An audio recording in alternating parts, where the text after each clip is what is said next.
My name is James Wiles. I was born and raised in South Africa.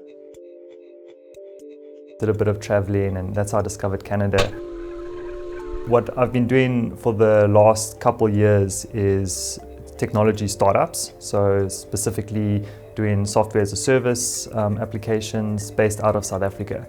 So I've really been committed to the startup experience for the last 3 or 4 years now. So basically we create technology for buildings. So it's a prop tech startup. And what we're doing is we're trying to find ways of incorporating and connecting the software world, like the internet, to the physical world.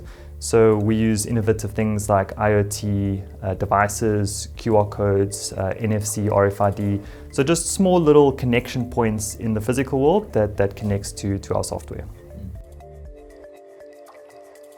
Being a South African, we have a very difficult time getting visas for many countries. Coming to Canada, they were strict. They were very diligent with regards to the process of what you have to do, but it was very fair and it seemed quite rule-based. So if you followed the rules and you did what you were supposed to, it seemed like if you just did the right thing, it would work. I think Canada had a very practical approach to it. So I started dealing with the team at Sobirovs a little bit late into my process. I was trying quite a few different things, but not necessarily having that focused, experienced route of what is the correct thing to do based on my unique position of where I'm coming from and what I'm trying to achieve. So after my initial consultation, we identified what would be a good strategy to come to Canada. And after about a week, we began the process of putting a proper case together for my immigration status and my immigration reasons.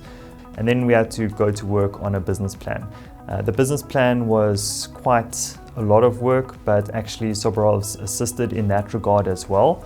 So I was very grateful for that because I'm not the best at admin. I can write code, but writing words is a bit more tricky. So we definitely put something together that was very polished at the end of the day, and we submitted it. This was about following maybe 2 weeks of consultation and gathering all the paperwork. In my particular case, we submitted it as somebody who's a software engineer. So it was an expedited process due to Canada's desire to bring innovative, skilled people to Canada. And because of that and the approach that we took with Sobirovs' advice, we actually managed to get the work permit miraculously within 2 weeks. So this is much faster than what my expectation was based on what other people have experienced as well. But I think it was definitely because of the strong case and the particular advice that I got from the experienced individuals at Sobirovs Law. Yeah, I can't recommend Sobirovs more highly for anyone looking to move to Canada and do their startup journey in a proper developed economy, to first do a consultation and develop a proper strategy with you guys first.